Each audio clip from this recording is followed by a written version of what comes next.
ফাকালা, রাসূল সাল্লাল্লাহু আলাইহি ওয়াসাল্লাম বললেন, আতানি জিবরিলু, জিবরাইল একটু আগে আমার কাছে এসেছে, যার সামনে হে নবী আপনার নাম উচ্চারণ করা হলো কিন্তু সে আপনার উপর দুরূদ পড়ল না, তার ধ্বংস। আমি বললাম আমিন।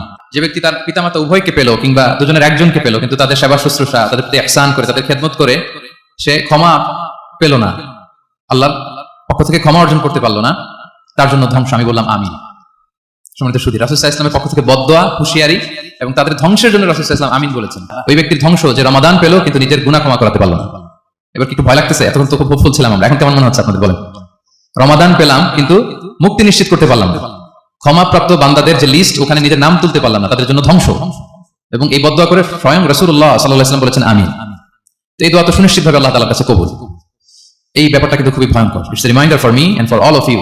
আমরা যেন আমাদের প্রত্যেক কাজের মধ্যে দিয়ে রমাদানে এটা ভাবি যে আমি ক্ষমাপ্রাপ্ত বান্দাদের অন্তর্ভুক্ত হতে পারলাম কিনা, এই রমাদানে ইবাদতের মধ্যে দিয়ে আমি আল্লাহর ক্ষমা, মুক্তি, জাহান্নাম থেকে মুক্তি নিশ্চিত করতে পারলাম কিনা, এটা কিন্তু আমাদেরকে বারবার খেয়াল রাখতে হবে।